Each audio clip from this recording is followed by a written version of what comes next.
This podcast is called Obsessed. Joseph Scrimshaw and his guest get some secrets off their chest. You should listen. It's the best.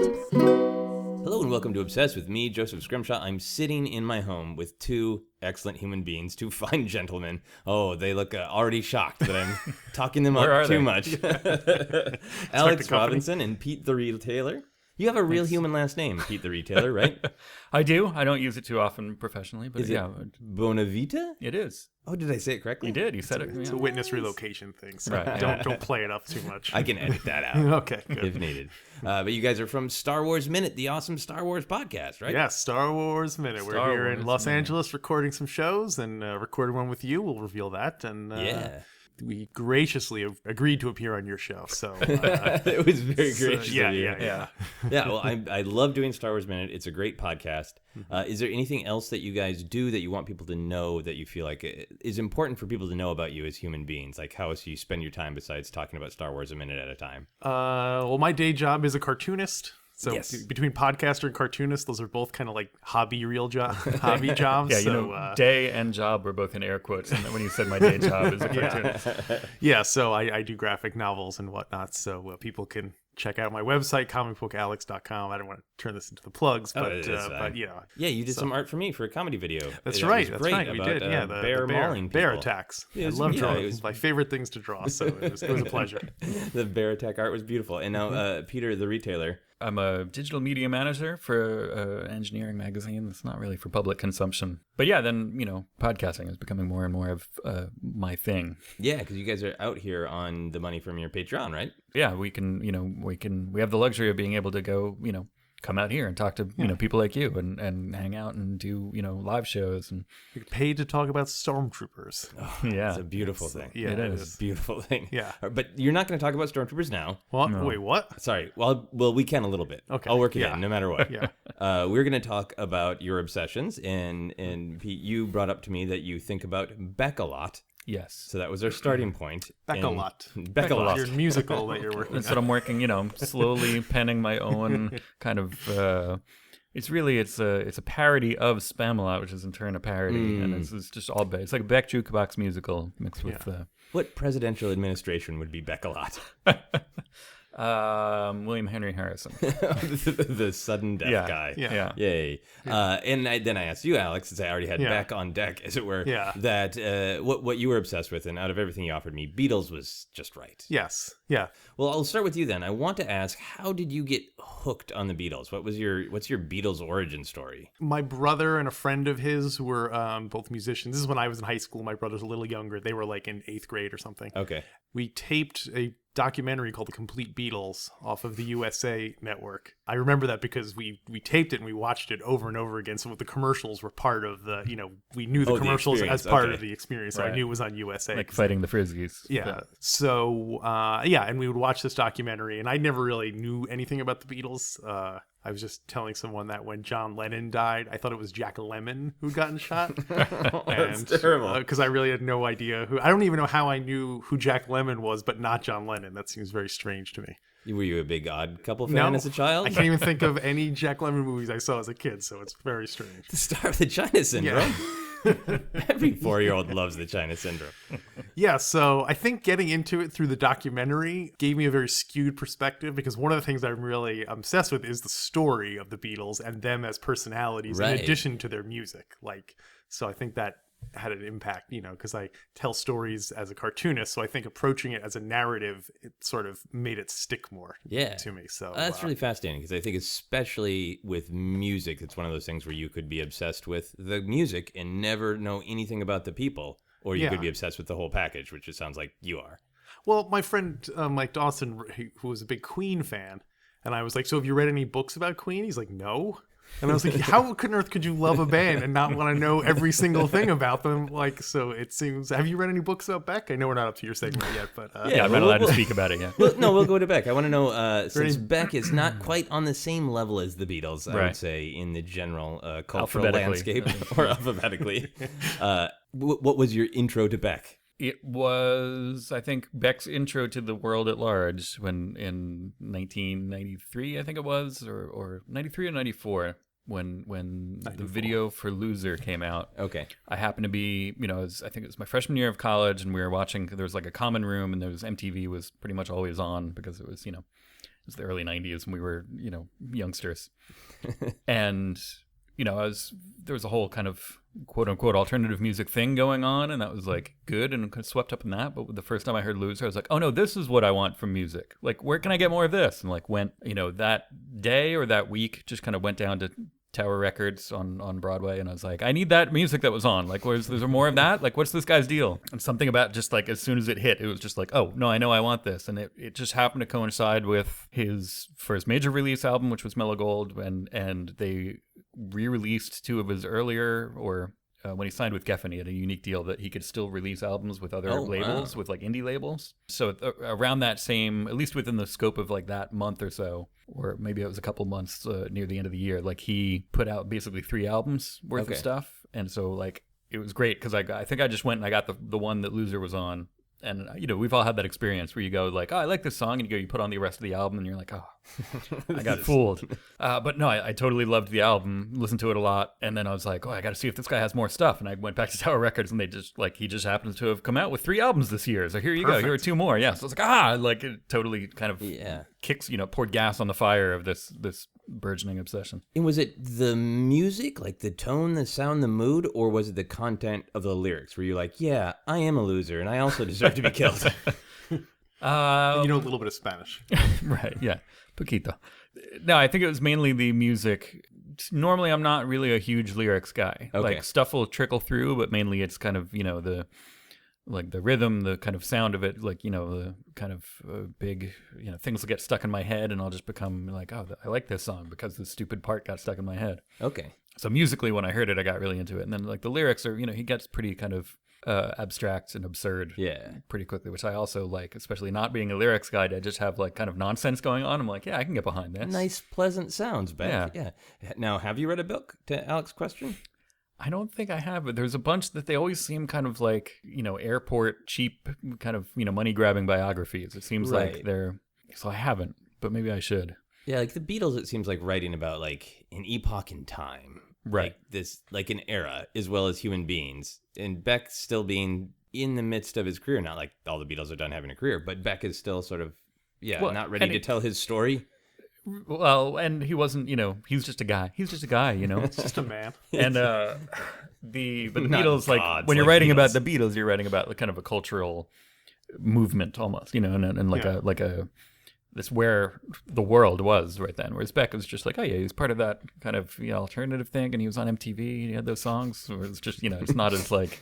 It's culturally, we're not always invested in Beck, but well, I think also because there's a market. Obviously, since I can read a different Beatles biography every single year, right? There's clearly people writing them thinking like this could be a popular book, So, but Beck, just that one gas station novel. Yeah. But are you interested, like Alex is, in the human story? Are you interested in the human Beck story, or are you just like, I don't give a damn about him? Oh no, yeah. Like especially when. I feel like those kind of getting into Beck kind of coincided with the early days of the internet too, which is something kind of being in college, and we got internet access for the first time, and there were Usenet news groups and stuff like that. So I hooked up with like kind of the Beck community, which was itself just kind of forming.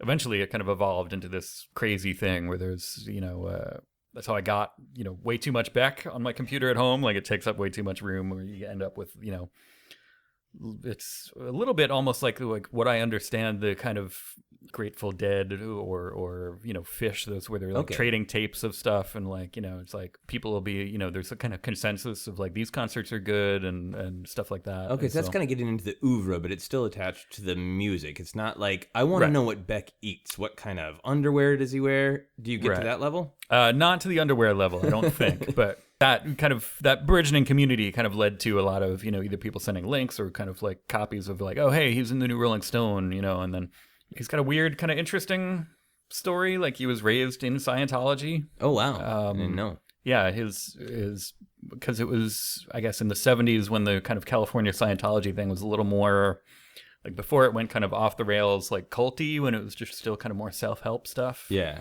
But it was more about Xenu. What's his name? Zool. I wish it was about Zool. Xenu. Oh. Just about the basic Xenu before it got all complicated and Tom Cruise. Commercialized. Yeah. So I don't. I mean, his mom, I think, was big in Scientology. Okay. So then he just kind of, grew up kind of out here and did a whole kind of stumbling, ride around the country doing kind of anti-folk stuff for a little while. And like when he hit, a lot of people were just like, wait a minute, that's that jerk from the Coffee Club. Like I just saw him last week, kind of like doing nonsense songs with an acoustic guitar. Yeah, so his story is a little bit more like the just kind of normal guy who made it because he just does his stuff, unlike the Beatles, sort of the rightful gods ascending to their rock thrones. Right.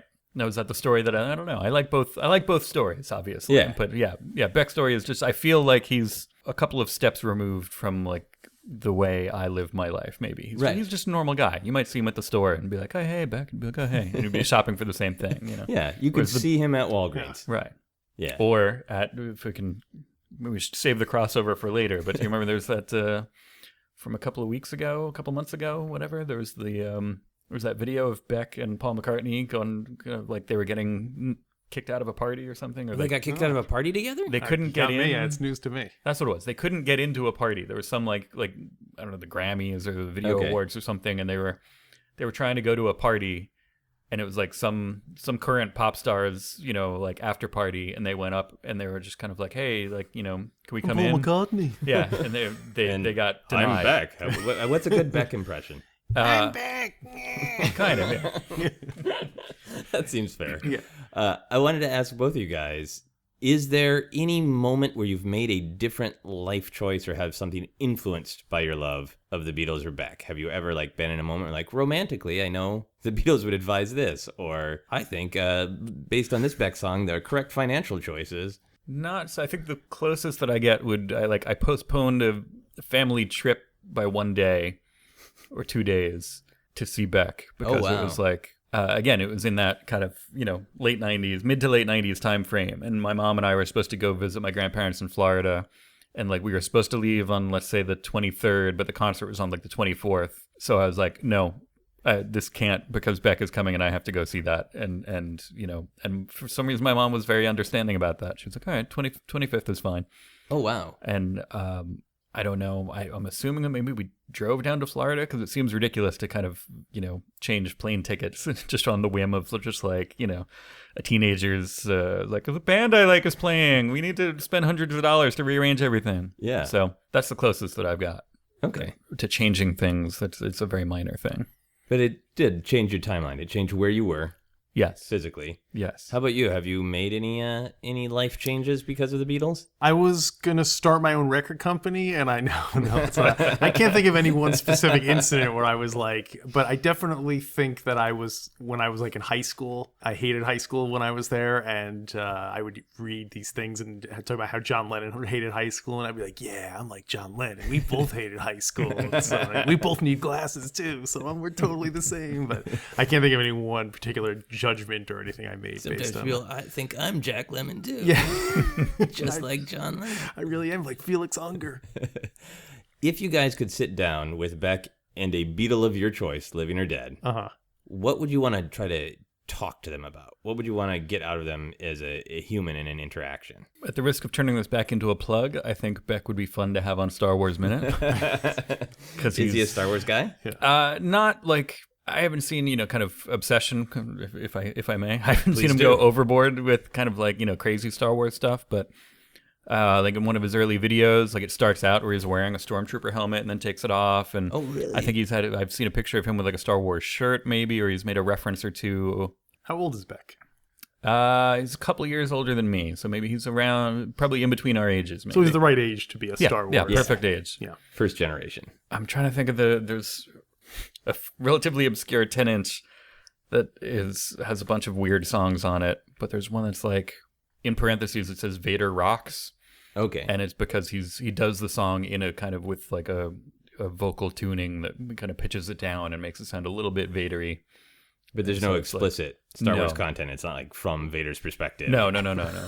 It's still kind of abstract nonsense, but it's with his voice pitched down, so it makes it look like, I think we talk about Star Wars. Oh, nice. That's what I talk to everybody else about. Why not? And which Beatle would you sit down with, Alex? Well, even though, as I said, John Lennon was the one I liked the most, I think my impression is in real life he could be kind of a jerk sometimes. So I think I want to talk to Paul McCartney. And one thing I find fascinating is that like Paul McCartney has been world famous his entire adult life. He was like 20 years old when the Beatles became big. And so like what he must have a completely different perspective on how the world works than other people. Like, I don't even know how we could, I'd be like, what's it like to be famous? He'd be like, I don't know, I was famous my whole life. You know, so I'd want to know, like, what Paul McCartney thinks about and stuff. So you would, like, try to quiz him on normal things and see if he understood the normal world? Well, I wouldn't put it in that way just because I wouldn't want him to know I was doing that, but I would definitely be like, boy, milk's really expensive these days, right? How much do you pay for milk these days? What's money? Says Paul McCartney. Yeah. I got you a cow. Get it from the farm. How many downloads does it cost? I don't know. If you guys could have dinner with them together and you were trying to get a conversation going between Beck, Paul McCartney, and yourselves, do you think that would also be about Star Wars and how the reality of the universe works to non-famous people? You're trying to connect it together. Yeah, it could be. Or we might. Would it be embarrassing to bring up the time that they couldn't get into that party? Because that's like, we could be like, oh, hey, I saw you on the internet getting denied.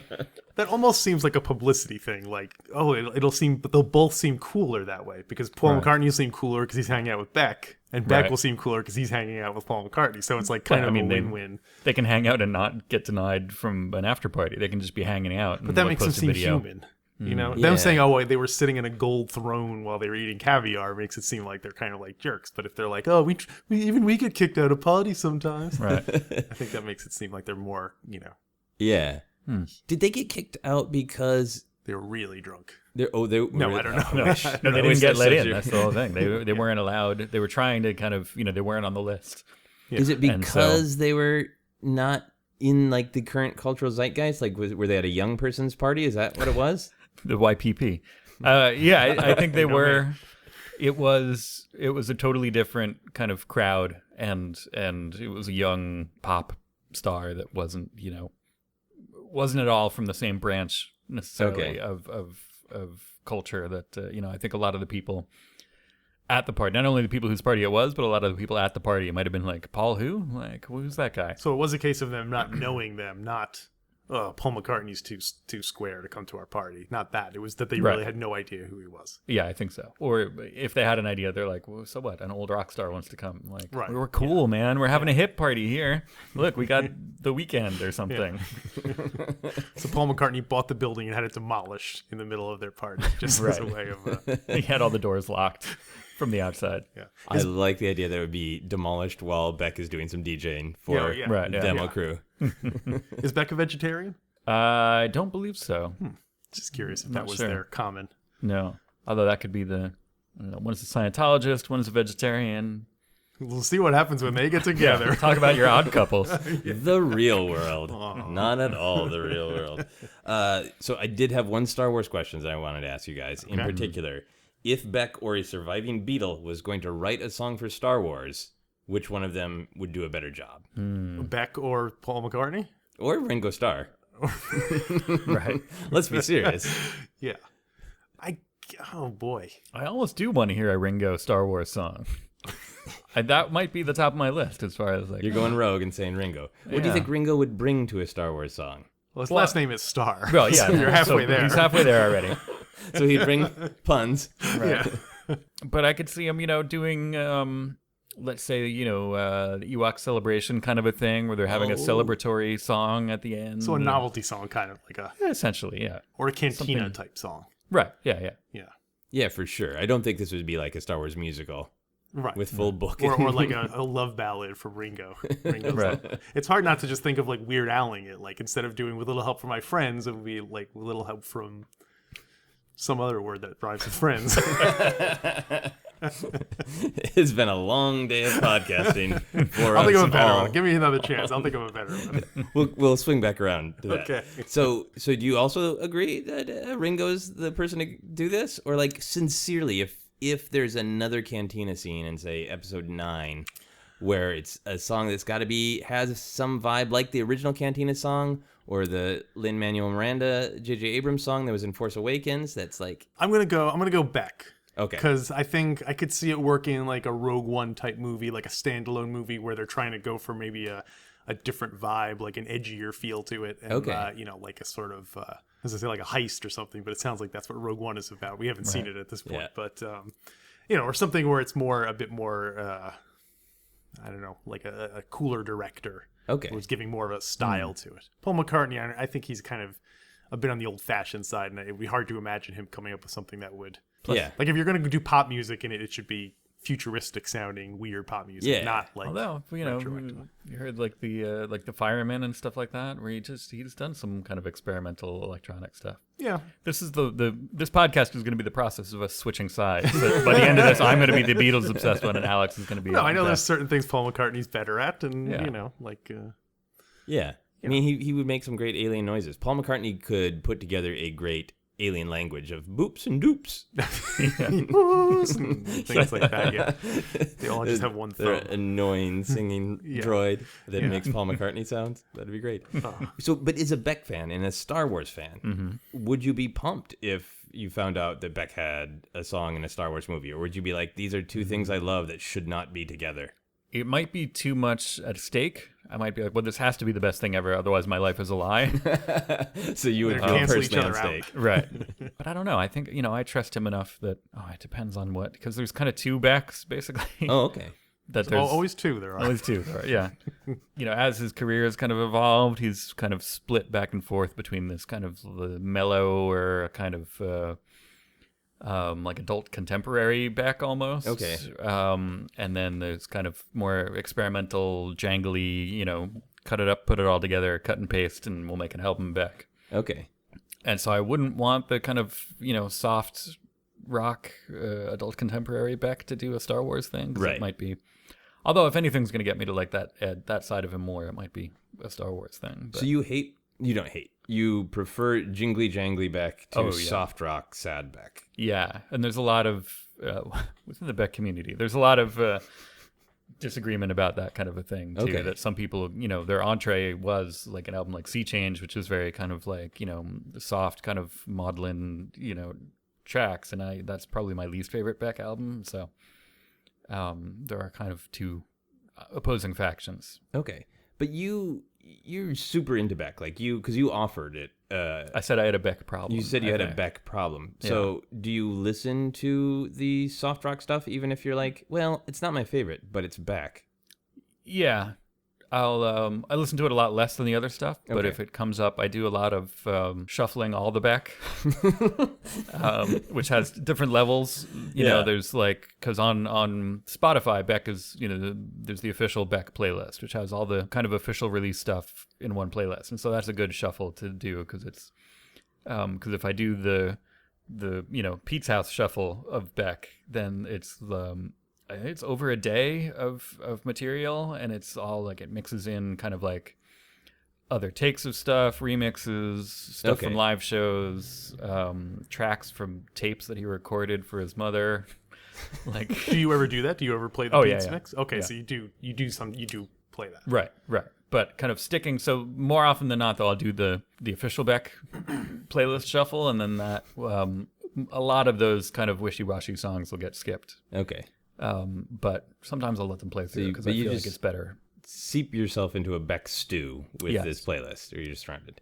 Yeah. Is that how you listen to the Beatles? Do you do a random shuffle, or do you very specifically say, today is Norwegian Wood Day, and I'm listening to Norwegian Wood over and over fuck it all? Right. No, if I listen to it, I almost always listen on shuffle. Ever since music went digital, I listen to all my music on shuffle. Oh, really? I haven't listened to an album straight through in probably 10 years. So and it's weird because now I don't, it used to be when you listen to an album a lot, you kind of know which song immediately follows one, but now I've completely forgotten which songs follow each other in order. I do not listen to music that way. It bugs me. I want to listen to what the artist intended, and I'm not even really a big fan of best ofs. Mm-hmm. So do you guys have a moment of fun suspense after every song, wondering what's going to be next? Yes. Yeah, I guess so in this case, yeah. And you play the little game with yourself of like, how soon can I name it? Oh, really? Yeah. Wow. And but there's also, I mean, I'm not as extreme maybe that I will go back and listen to an album like as a whole from time to time to be like, oh, okay, I haven't listened to. Pull an obscure one. I was going to listen to prove your obsession by pulling a I was going to listen to the acoustic version of Modern Guilt, which was only on the website. Wow, he's hardcore. You are hardcore. I like this a lot. I love the hardcore. It's a good driving album, and it's. Are you guys musicians at all? Either of you? I'm not. I would love to be, but I don't have the patience for it. I dabble in stuff, but when you say dabble, does that mean like you have an acoustic guitar? You were in a band at one point, right? I've been in a couple of bands. Oh, nice. I've only bought one guitar in my life, but I have I think 7 or 8 at my house somehow. Are they multiplying? It's like mushrooms. Yeah. Different, acoustic, electric, bass, etc. And I, some keyboards and drum stuff. So you obviously can play a little bit, and Alex, you can't. I cannot. If Beck/Beatles came to you though and said, "We invite you to come on stage and jam with us," would you guys jam with your heroes? Oh, totally. Yeah. Would you you don't care even, would you tambourine, cowbell, anything? Yeah, well, my brother's a musician, so I would get him to teach me like 3 basic chords, so at least I could strum around in the background. But I would sing backup, or I'd sing lead if they wanted me to. Oh, so, you would sing lead? Well, sure. Yeah. I mean, I'd be nervous and I can't sing very well, but screw it. I mean, I have two ghosts playing with me, so I can take advantage of it. Like, yeah. How much can I screw this up? Yeah. How about you? Would you jam with Beck? On stage, I don't know. That's tough because I don't, How big's the venue? Let's say, what are we talking? Let's say it's relatively intimate, like a kind of a nightclub with maybe 300 people. That's the best kind of Beck show to see. I'm glad I nailed it. Yeah, in that situation, yes. But if it was a big stadium, that would be too much exposure. That might be weird, and it's not. I don't know. So I don't know if I would. Would you want that level of contact, or would it be like you prefer Beck being slightly removed from you? No, I think a large part of why I like him is just he does seem kind of approachable. Makes it sound weird, maybe, but he seems kind of like not a crazy other entity. He's not a god. He's just like some guy who plays music that I like. And so I've almost met him a couple of times, and each time it's just been like something's gone off the rails. So I feel like eventually. And again, not to sound stalkery, I feel like eventually we'll cross paths. Right, the fates just have it that way. Yeah, it's your destiny.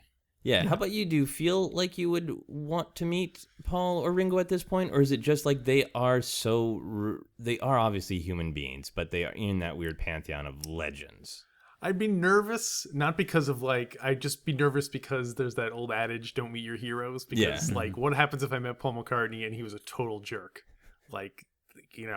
But I guess I could always say, well, he's an old man now, and that doesn't mean Paul McCartney from 1968 would have been as much. Most of us are going to be jerks when we're old men. Yeah, that's true. So I guess if I went in expecting him to be a jerk, it would almost be a good story. Then if Paul McCartney threw a drink in my face, that would be an that awesome should be your story. goal. Yeah. I threw him out of out of my party. You just walk up to him and say, "Veggies are murder" or something weird to try to piss him off. Are you saying my goal should be to throw a drink in his face? No, to get him to throw a drink in your face. Yeah, it's tougher. Him into, Yeah. Would you want to see him in a human moment, like a really human moment, if you're at a party and see him sneeze and get a little bit of snot on his cuff, or just something like this? Just that's a totally normal human thing. It happened. Yeah, totally. I would want to be in the restroom and hear Paul McCartney passing wind inside the stall. I want to be in the bathroom at the urinal and hear someone really cutting loose in the stall, and I'd be like, boy, that guy's got some help. And then he would come out and I'd be like, oh my God, it's Paul McCartney. But it would be so melodic and beautiful. I'm sure the way he farted would be all tootie woots. But God, it's pretty catchy. What is that? I don't know. There it goes. Just wrote me a new Star Wars song. Yeah, that would be how I want my Paul McCartney meet to go. Excellent. And I would immediately shake his hand as soon as he came out. I wouldn't give it a chance to wash his hands. So I'd be like, yeah, Paul McCartney's poop on my hand. I'm less worried about me sending stalkery. You're just like, I had his poop on my hand. Yeah, I'm going to add that to my list of questions. Now, how into this person are you? Would you want their fecal matter on your person? It sounds like you guys know the songs. Their collection of songs quite well. The Beatles, yes. Not the solo stuff necessarily. Okay. The Beatles as an entity, yes. Okay, so I wanted to make sure I wasn't putting you on the spot too much. But I'm curious, for best songs for certain scenarios. So if you had to have a Beatles and or Beck song playing while you were making love, what do you mean if I had to? Poorly phrased question on my part. Yes. I apologize. I apologize, listeners. That was Next terrible. time you make love and you have the Beatles on, as you always do. Yes. Yeah. Please don't do shuffle. You can't make love to shuffle, right? I mean, you need to make a choice. Yeah. What is the best Beatles song for the making of the love? That's a very revealing question. Is. So how I do tells you my style. Right. You throw out the joke Helter answers Skelter. first. Yeah. Yeah, that's definitely the most frightening answer. Revolution 9. Yeah, perfect. Revolution number 9. That's my. Let's go with that one. Is it Julia? Is that on the White Album? That is on the White Album. Yeah. You're trying to trap me by asking me who was on the White Album? No, I was just trying to okay. remember for myself because I used to listen to the Beatles a lot, but not as much anymore. I think like "Don't Let Me Down" is a romantic kind of song. Well, I mean, the lyrics also work too, but you know, a love song. And it's so a love song, but yeah, it's smooth and romantic as love songs go. Yeah, I go with "I Want You." Because she's so heavy, because it has that big build up and then an unexpected drop off that leaves everyone wondering what happened. I want you. That's what I'll go with. All right, and a Beck song to make love to. I feel like it's cheating a little bit, but he does. He has a song called Deborah, which is a very kind of slow jam, intended to be that kind of a song, but almost not a parody of that type of song. He's pastiche. Yeah, I mean Beck. One of the other things that I feel like I've gotten from Beck is the difference between making fun and having fun. Like he has fun with a lot of things, but he's not making fun of it. He's not saying like, this is ridiculous, look at this. He's saying like, oh, it was cool. Like, that kind of slow jam, 80s, like Prince, Morris Day, It's kind of saying it's silly and celebrating it at the same time. Yeah. I feel like Deborah falls into that category. And it's, Do you feel it would be awkward to make love to someone whose name was not Deborah while listening to Deborah? Well, yeah, because I want to get with you and your sister. I think her name is Deborah. So it's like that's the name of the the song recipient is open. Yeah. Okay. And best song to play at a funeral. Well, it's tempting. The most obvious one would be "The End" by the Beatles because it has a kind of a nice finality to it. Yeah, right. But I don't know. It's so easy to get into like cliche, like "Let It Be" or something like that. Well, what would you want at your actual funeral if Paul McCartney was like, I heard this podcast. Oh, he actually showed up to play my if funeral. I'm still alive, many years from now with cybernetics. It's so hard not to do like a goofy, like Blackbird would be a nice, actually sincere answer because it's all about moving, telling everyone kind of like move on, forget about them. I won't care. I'll be dead. I won't. Go on. You got stuff to do, people. How about Beck? Well, see, again, I'm tempted to go with like a jokey answer. Like, Deborah, again, same thing. Any situation, it really plays. Yeah. Deborah just picks you up if people are bummed out at a funeral. Get them in the mood to make love. I don't know, because I've been shying away from the kind of sappier, like softer stuff, and it's not, I guess another jokey answer would be loser, because it's like, oh, why don't you kill me? Because I'm already dead. Yeah. Why did you kill me? Yeah. If you could just change the tense. Right. Yeah. He'll do a special version for me. Yeah. Or Beck tends to have he has a handful of songs that are just insults or swear words. Okay. like motherfucker or, loser, asshole. These are all just songs. Yeah, I mean, I know songs Loser, but he has a song that's just called Motherfucker and one that's called Asshole. Are they all on one album? Is it like a concept album? Yeah. The George Carlin album. I used Piece to joke. Of Shit is the best on that album, for sure. Feel like a piece of shit. I used to joke because like at a Beck concert, like, you can be insulting him or shouting out songs you want to hear. You can be like, loser, motherfucker, asshole. It's like you're yelling from a moving car. I'm requesting songs as I drive by the Beck show. Yeah. It's the Doppler effect. You're driving by in a circle, right? And the final question for that is, what's the best song for committing a bank robbery? If you're committing a bank robbery and you were listening to a song at the same time. Actually, Helter Skelter is the first one I that's thought a good of. one. But it's tempting to go sort of Quentin Tarantino ironic and do like a fun poppy one. Yeah, that's where I was going. And have it be kind of like that whole, like, something horrible is happening, but here's this perky, happy song. song. I Want to Hold Your Hand in the back, playing in the background. So, or like Taxman or something. Oh, I'll go with my original one, Helter Skelter. Yeah. It's funny that you said Taxman, because the one that as I'm processing it, the one that came to mind from Beck was New Pollution, which has that Taxman kind of bass line. Oh, right, Because that's a good kind of like 60s heist feel to it. Oh, yeah, nice and bouncy. Yeah. My final question in this section of the podcast, if they wrote a song about you, what kind of song would you want it to be? What kind of lyrics, what kind of tone, what would a general message or mood be? I feel like it would have to be an insult. whatever my least endearing quality is, it would just be that shouted, and that's the title of the song. Do you have any introspection of yourself, of somebody looking from the outside, what they would think your flaw is? Like nerd. Nerd! That's the Beck song. And then it would have some cool, like, cut and paste, kind of jangly, like, nerd! That's pretty great. And how about the Beatles? I would want a sort of, this is going to sound really corny, but, I think I'm somewhat of a neurotic person with a very low self-image, so I would want a song that was kind of like saying, hey, you're awesome, don't be so hard on yourself, that kind of a thing. I know that's a kind of corny answer, but that's sincerely what I would want. I think that's one of the great things about the Beatles, that they were able to express really corny stuff, certainly dark stuff sometimes, but they were able to express really corny stuff in a way that was gratifying and fun and didn't make you want to sneer and throw the radio. Right. I mean, their biggest hit, Hey Jude, was written originally to console a kid whose parents were getting divorced. So, right there, like that's kind of the song I would want. Okay. So you would want to be consoled about your parents getting divorced. Well, it was very traumatic for me. So did they actually get divorced? They did actually get divorced. I'm so sorry. It's okay.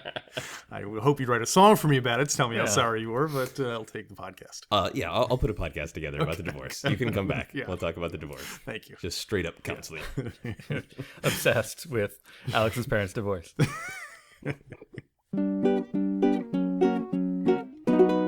Hey guys, it's Sarah Meyer, co-producer of this show, and this week I'm out looking for some random humans on the street to ask about Beck and the Beatles. Of course I like the Beatles. Everybody knows about the Beatles. Yeah. Even in Romania, yeah. How about Beck? Sorry? Beck? He's a musician. Have you heard of him? No. How do you feel about the Beatles? Good feelings. Good, brings back memories, probably. How about Beck? Do you know who Beck is? No. I think I have heard of Beck, but I don't know what kind of musician he is. Are you a fan of the Beatles? No, they're old. Who do you think would win in a fight, Paul McCartney or Beck? Paul? Probably Beck. I don't know. I don't even know who it is, but he just seems like he would be spunky, and probably just the words flying out of his mouth might be more offensive. I don't know. Who would win in a fight, Paul McCartney or Beck? Paul McCartney, kill him. Beck's like he's feeble. But Paul McCartney's pretty old. He is old. But he has superpowers, I think. Have you seen how young his wives are? Okay, I'm going to read you some lyrics, and it's like a fill-in-the-blank thing. Okay, isn't it good, Norwegian? Hood? No, I don't know. I'd like to be under the sea in a... Applebee, I don't know. I am the Eggman, I am the... Superman. Beatles one. Isn't it good, Norwegian? Cruise? Isn't it good, Norwegian? Goodness. I'd like to be under the sea in a... Rocket ship. Okay, 2 turntables and a... Mike. I'm a loser, baby, so why don't you... Shut up. Got a devil's haircut in my... Pocket? 2 turntables and a... Microphone. I'm a loser, baby, so why don't you... Kill me. Got a devil's haircut in my... Mine? 2 turntables and a... Speaker. I'm a loser, baby, so why don't you... Kiss me. We're going to move on to our How Obsessed Are You questions. So I ask these questions or variations of them for all my guests. You can answer honestly, and then I'm going to rate your obsession to see how obsessed you are compared to everybody else I've had. Judged on how obsessed we are? Yeah, I'm going to offer an opinion. You can take it or leave it. You can say that's accurate, or you can just punch me in the face. So the first question is, do you think about Beck and or the Beatles every day? I don't know about every day. I'm sure there are days that I don't. But it often, especially because I'm a member of the two competing Beck Facebook groups. So anytime I check Facebook, I get some updates, and it's pretty common. Okay. Almost every day. Do you listen to Beck every day? No, not every day. Okay. It can come and go in waves. But, if you go too long without checking the Facebook, do you miss Beck in your heart? Do you feel like I'm missing a part of my routine, my community? Yes. And especially, he's got a new album that's been delayed for years now. Oh, okay. And there's a lot of the kind of the Beck feeling that I'm missing. There's been little snippets here and there. He's been releasing a handful of singles and stuff. But like a new Beck album hasn't happened in 8 years or something. Wow. Maybe not 8, 6. He did that one where he had other people playing his songs, right? Yeah, well, I think that was like a Prince kind of get out of my record contract, like not like the artist kind of deal, where he wrote a bunch of new songs and released it as a book of sheet music. Oh, and right. And then people were encouraged to record their versions of it and post them. And then he did a compilation of people recording those songs. But I don't think he was allowed to perform on a new album for some reason. Oh, okay. That's weird. As stunts go, that's like an actually cool one. Yeah. Yeah. Yeah. How about you? Do you think about the Beatles every day? Well, when you mentioned the Facebook thing, I am subscribed to a couple of different Beatles, the John Lennon page and stuff like that. So I guess if that counts as thinking about them, like reading their names and Right. so on. But and when we were doing alphabetical, that was more common. yeah, we were doing the podcast. We had a schedule that we had to think about the Beatles. Yeah, I think the question should be more how often rather than do you, because anyway, every day makes it sound like, no, I don't. Okay, well, clearly you're not a fan. If you're, so, no, I guess I don't think about them every day. Okay. Like, I don't think I thought about them until now today. I probably would not have thought about them. But you're not at a point after even doing the whole alphabetical thing where you're like, I need a break from the Beatles. Like, you're still I'll happy always to have them present. Yeah. In fact, when I listened to it, I was like more like, oh, I got to put more Beatles in the mixes that I have, just so that they come up more frequently, because it made me appreciate songs that I thought I didn't really like, but then giving them a second examination, it made me like that's them the better. good thing about, I mean, I'll lump them together for this, not just for the sake of this podcast, but creatively, like they both have kind of different styles within their musical output. So I get really sick of, the jangly kind of, cut and paste Beck songs that I like so much, but then go back and listen and be like, I'm going to give that wishy-washy adult contemporary album another chance. Right. Go back, listen to that for a little bit, and appreciate some new things about it, or and then so I'm not totally off the Beck. I'm just giving it a different spin for a little bit, switching up the Beck, right, and then kind of coming back and being like, oh, you know what, I do like this. Yeah, and you're right. You can totally do that with the Beatles with all their different eras. So how do you think that question should be phrased, Alex? Not do you think about them every day? How often do you? Or do how you, often do you think about them? I guess that's even kind of vague too. And it's your show. I shouldn't tell you. No, I like. I'm always adjusting these, so I like. Well, it's like one of those things where they say, like when you go to the doctor and they say, how often do you drink? Every day, once a week, once a month. Like there's a lot of range in there that you're not covering in the. I went to the doctor and felt so that their alcohol survey, like I probably have a drink a day. Yeah. But everything under that is like, has anybody ever offended you by asking you if you drink too much? They're totally trying to back me in a corner. Like you just did right now. Yeah.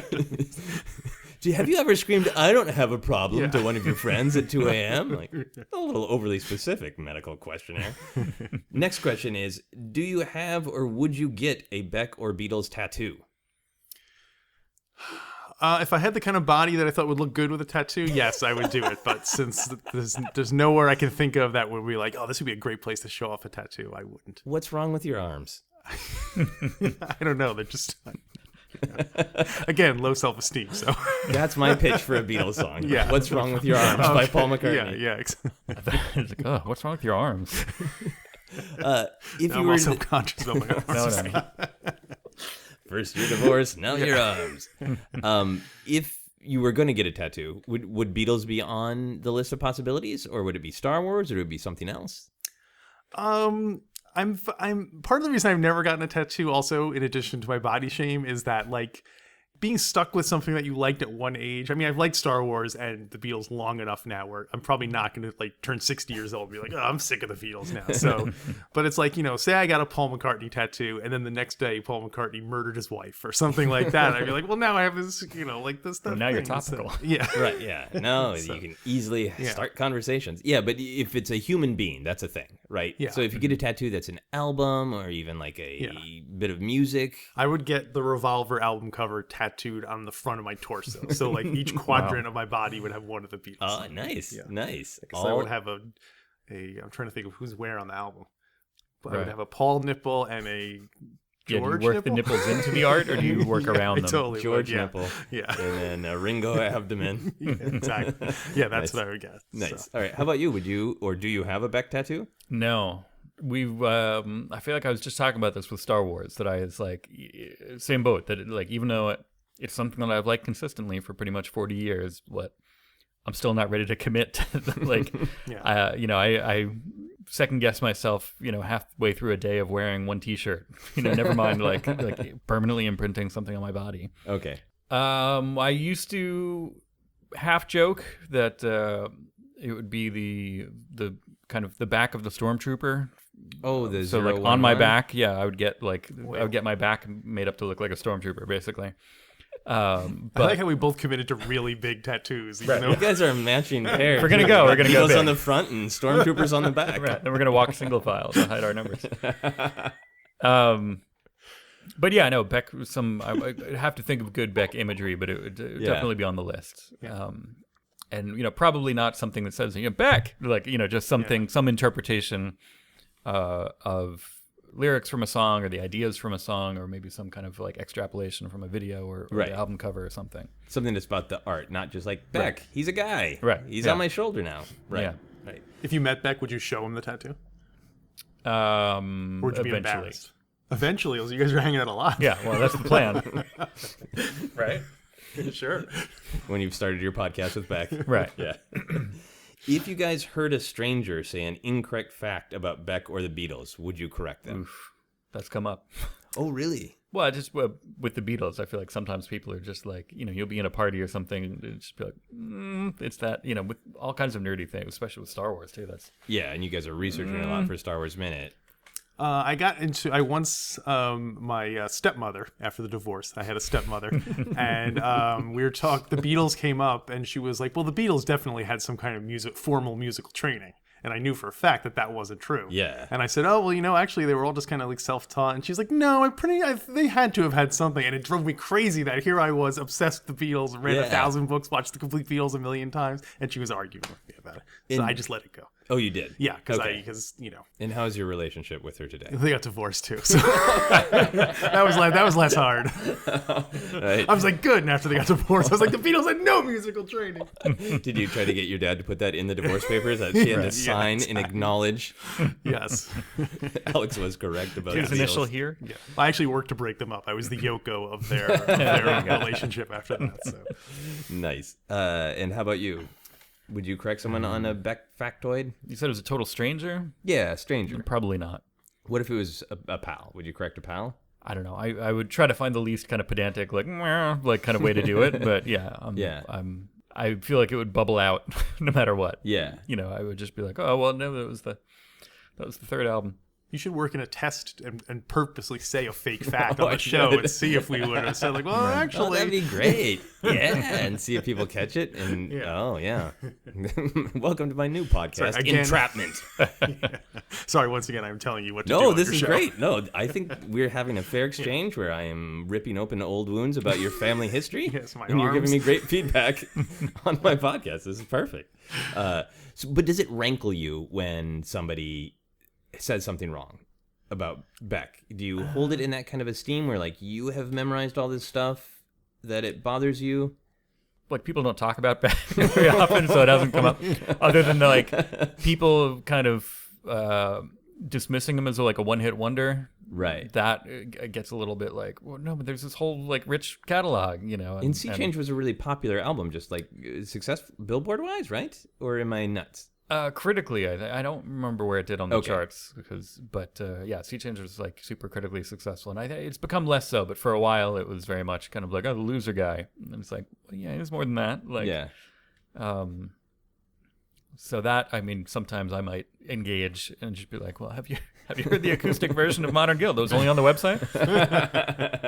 Let me take you to my deep cuts. Yeah. But that's good because you guys both went for not the pedantic facts about dates, but an example that's substantive to like, this is misunderstanding who they are. Yeah. Right.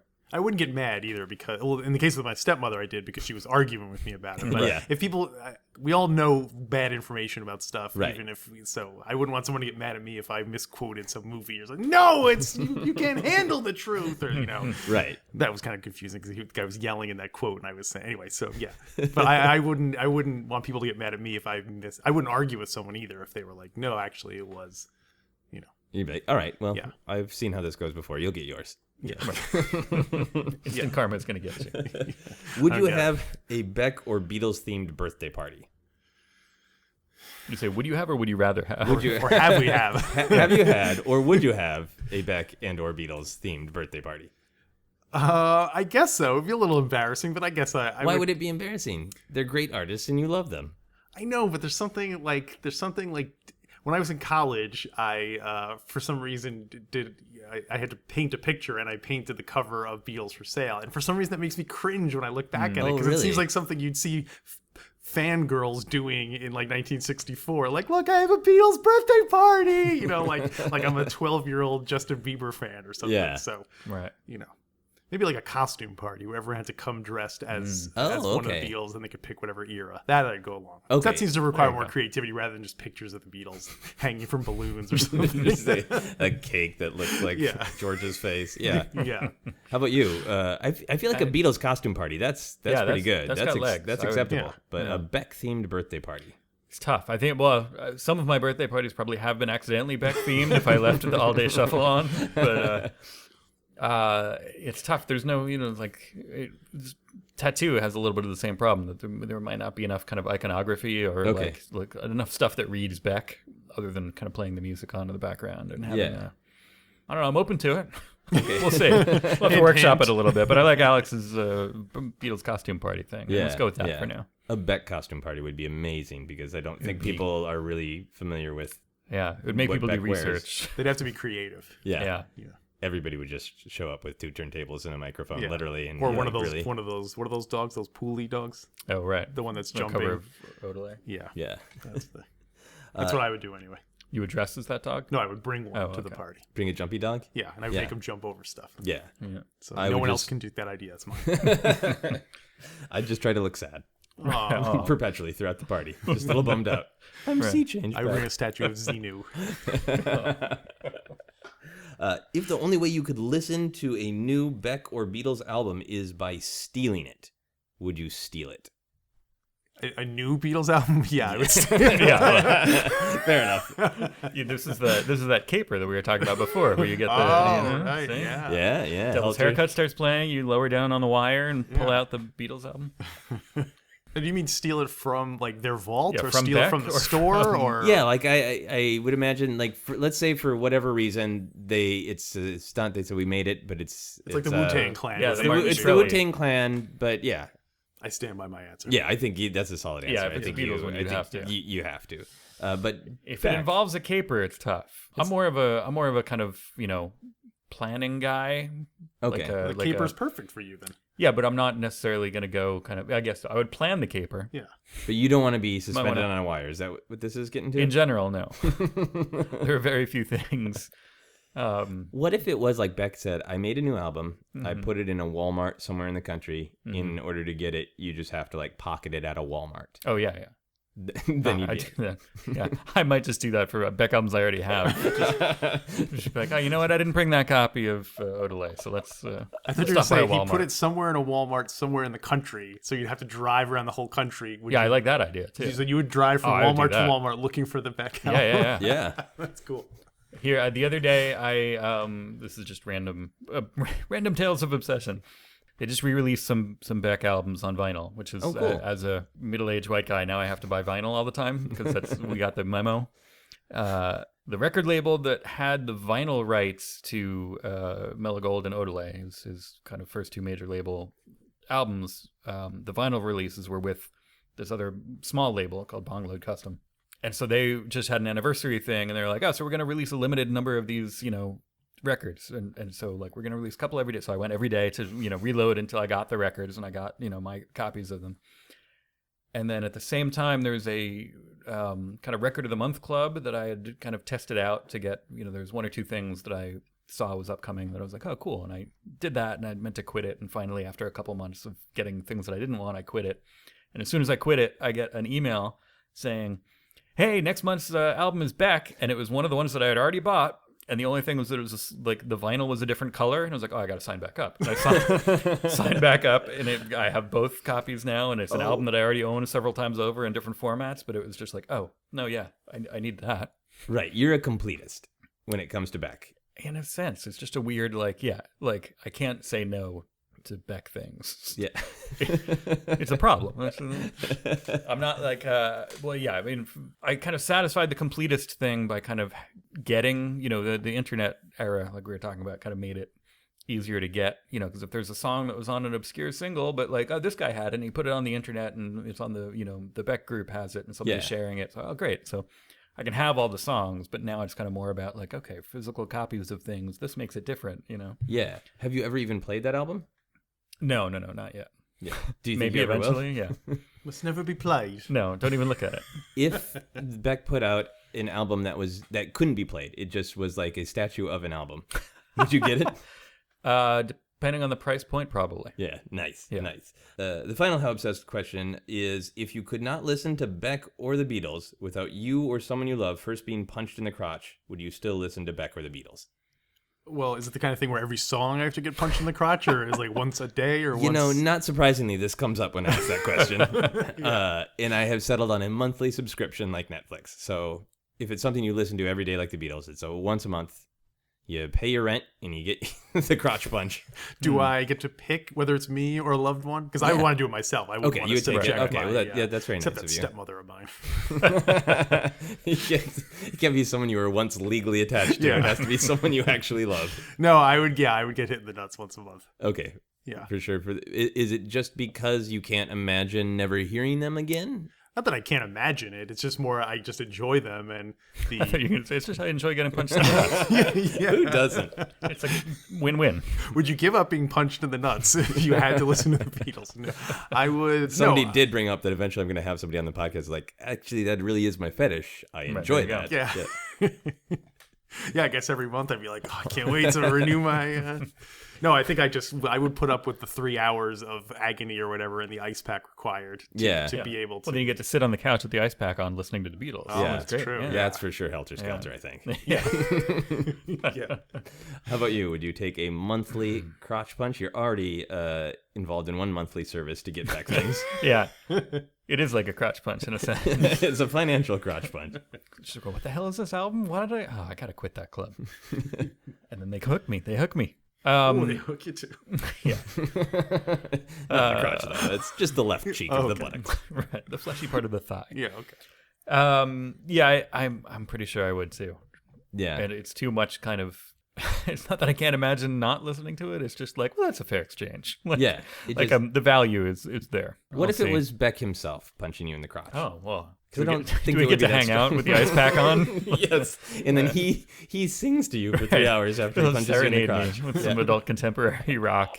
Well, that would kind of be like Clockwork Orange, where you would associate him with like pain and agony. Where eventually, every time you heard a song, you'd like clench up. And then from then on, when I request songs, I'm actually insulting him and not just requesting the songs I want to hear. I'm like, asshole. But the bottom line for both of you is you would go through some amount of pain, literal physical pain, to keep the Beatles and Beck in your life. Yeah, I guess so. Yeah. I gotta get it into my life. I ask everyone to make a noise to sum up their obsession. Can you make a noise to sum up your obsession with the Beatles? Oh boy. Pete, you go first. Okay. My throat's a little... That's the noise. The Beatles. I'm gonna... Okay. My noise is gonna be... And I'm not going to tell you why. No. It's all right. So it's the run out groove at the end of that one's from Odelay, I think. Okay. So at the end of the album, where it just kind of it just goes into a loop of that kind of it's that kind of weird sound. And when I bought that album, some friends of mine, I guess, had gone out during the day and got it, and they were listening to it. And so when I got home, like I stopped or went out late that night or whatever and got it. And when I got home, there was an answering machine message, and I played it, and it was just that for like 2 minutes. I was like, what the hell? Who called me? And I had no idea what was going on.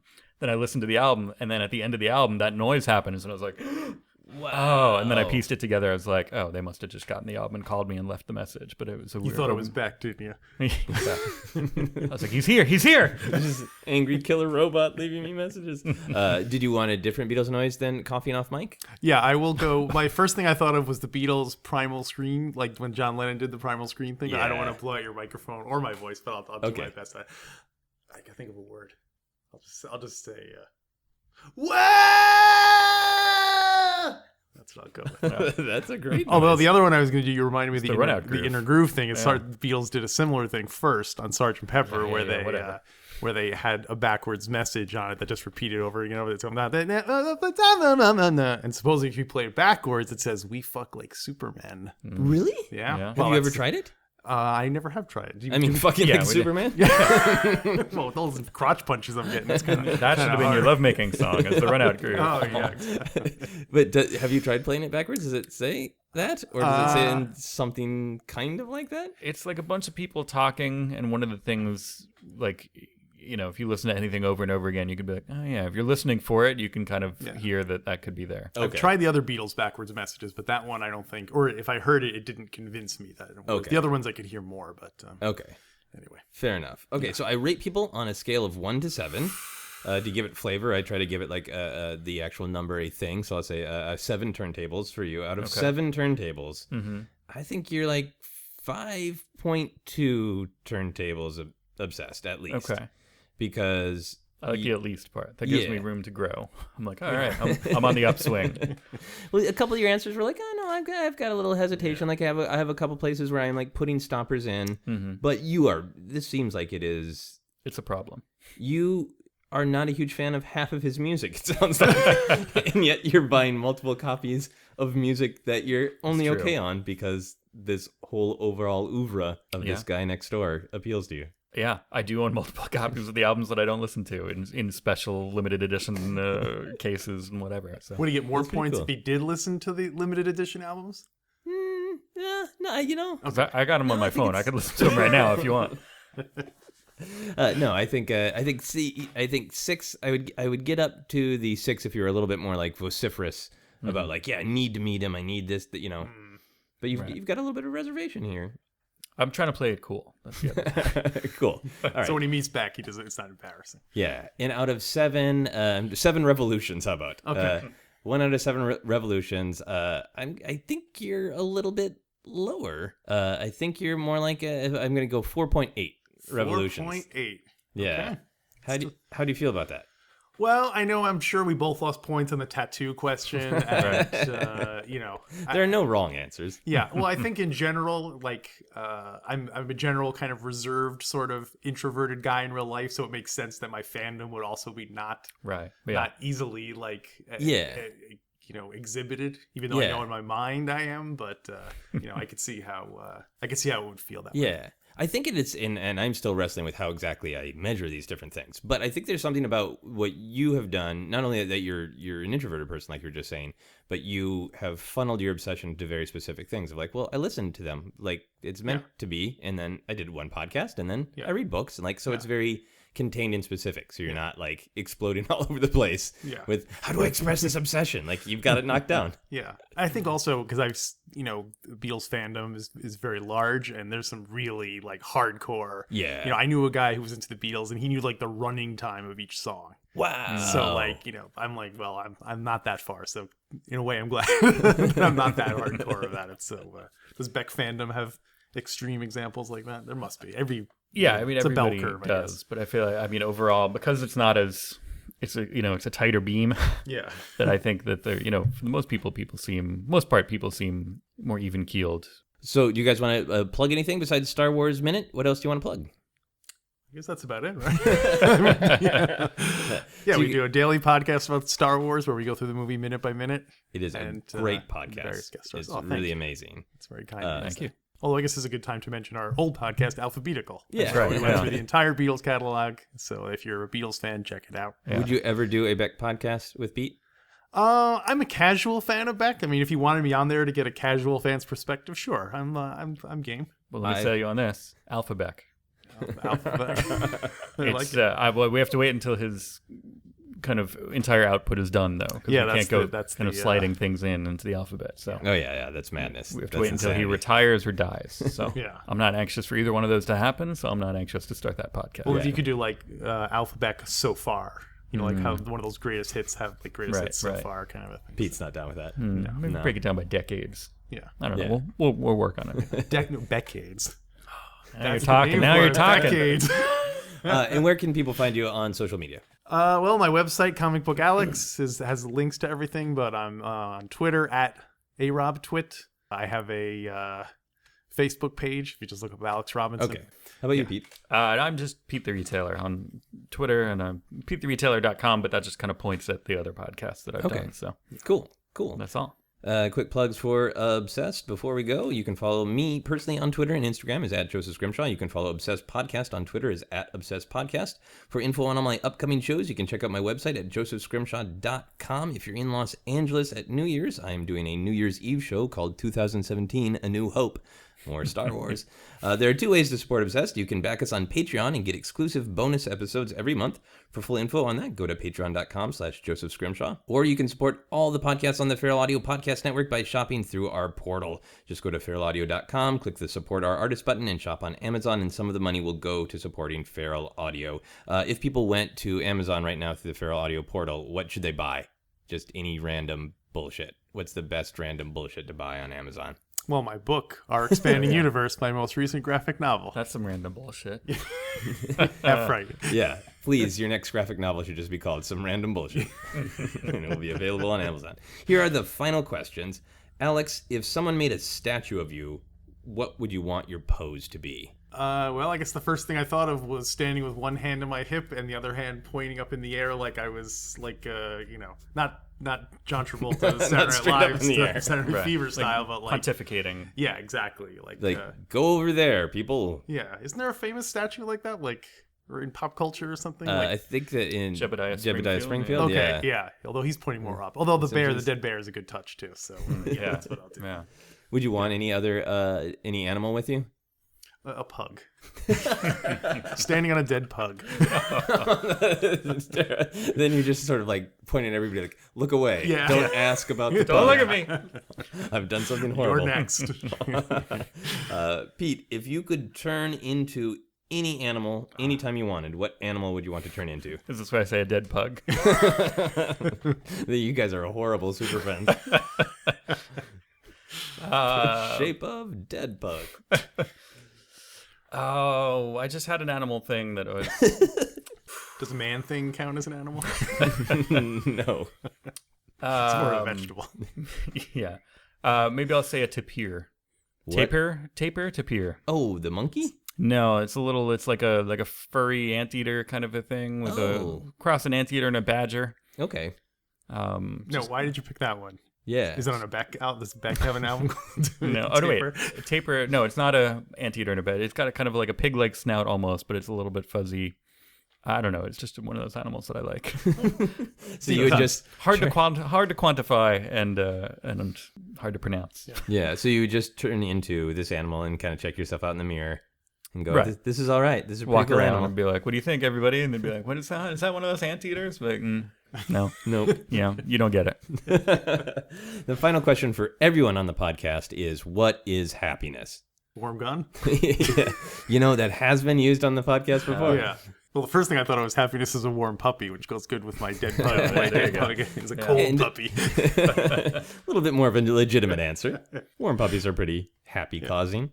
The wise ass of me wants to read the Wikipedia page for the movie Happiness. Happiness is a 2008 movie. That's a good answer. But in actual life, when you guys are content, when you're happy, what moment is that happiness? I think when I finish a good drawing. Okay. When I do a page and I'm like, wow, that actually doesn't happen very often, but sometimes I'll finish a page and be like, wow, that actually came out really good. Right, and you're not second guessing anything. You're not beating yourself up. You're just like, I like that. I killed it. Yeah, that's right. Nice. That's more or less it. Nice. That's what I would say. I have this kind of mental image of there's a Jughead panel.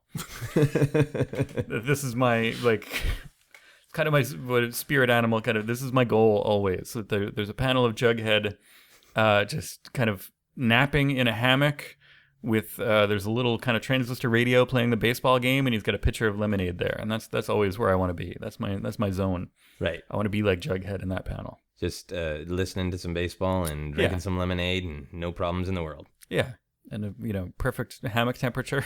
Because it can't be too windy, too cold, etc. Not too sunny. And Beck is playing in the background, maybe. Yeah, maybe Beck could be on the radio. That's nice. You could be in the hammock with Beck. Oh, hey now. Well, and I think on that note, that will be our podcast. Those are great happiness answers. You guys were great guests. Thank you so much for coming and doing the podcast. Well, thank you. Yeah, thanks for having us. That is our podcast. You've been listening to Obsessed. Joseph Scrimshaw and his guest shared some stories with the rest. Rate 5 stars if you're impressed. Hey, I'm Paul McCartney. Hey, this is Beck. Hey, Beck, why'd you think we got kicked out of that party? Not cool enough, eh? Yeah, I don't know, man. They must have thought we were losers or something, right? Well, it's more of a John song than my song, but... No, I wasn't saying I'm a loser. I said that's one of my songs. Oh, you write music, do you? Yeah, a little bit, here and there. Oh, gear.